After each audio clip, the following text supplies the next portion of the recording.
Channel నేను మీ Anitha. Weight loss చేయాలనుకుంటున్నారా? Taste కూడా కావాలా? అయితే ఈరోజు రెసిపీ మీకోసమే. ఇది శ్రద్ధ కపూర్ ఫేవరెట్ హెల్తీ రెసిపీ. కీర దోసకాయ క్యారెట్ సింపుల్గా చేసే బకారీ. ఇంట్లో ఉన్న పదార్థాలతోనే ఈజీగా చేసుకోవచ్చు. మరి ఎలా చేయాలో చూద్దామా? 1 కప్పు శనగపిండి, 1 కప్పు గోధుమ పిండి,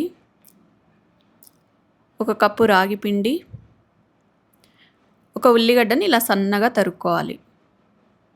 సన్నగా తురుముకున్న కీర దోసకాయ 1 కప్పు, అలాగే సన్నగా తురుముకున్న క్యారెట్ 1 కప్పు, సన్నగా కట్ చేసుకున్న పచ్చిమిర్చి, కరివేపాకు, కొత్తిమీర, ఉప్పు, పసుపు, జీరా పౌడర్, అల్లం వెల్లుల్లి పేస్ట్, 2 కప్స్ వాటర్ వేసుకొని దోస పిండిలాగా కలుపుకోవాలి. ఇప్పుడు స్టవ్ వెలిగించి పెన్నం పెట్టుకొని పెన్నం వేడెక్కాక ఒక చిన్న బటర్ ముక్క వేసి ఇలా స్ప్రెడ్ చేసుకోవాలి.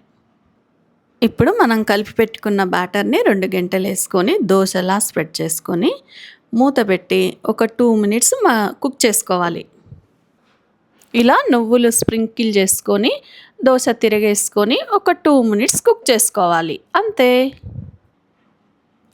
ఇంత సింపుల్గా హెల్తీగా టేస్టీగా ఉండే క్యారెట్ కీర దోసకాయ బకారీ మీరు తప్పకుండా ట్రై చేయాలి. డైట్లో ఉన్న వాళ్ళే కాదు, ఇంట్లో అందరికీ నచ్చే రెసిపీ ఇది. బకారీ రైతా పుదీనా చట్నీతో చాలా చాలా టేస్టీగా ఉంటుంది. మీరు కూడా ఇంట్లో చేసి ఎలా వచ్చిందో నాకు కామెంట్ పెట్టండి. ఇంకా ఇలాంటి హెల్తీ టేస్టీ రెసిపీస్ కోసం మా ఛానల్ని లైక్ చేయండి, షేర్ చేయండి, సబ్స్క్రైబ్ చేయండి. మర్చిపోవద్దు. మళ్ళీ మరో కొత్త రెసిపీతో కలుద్దాం. అప్పటి వరకు హెల్తీగా ఉండండి, టేస్టీగా తినండి. ఇట్లు మీ అనిత. Thanks for watching.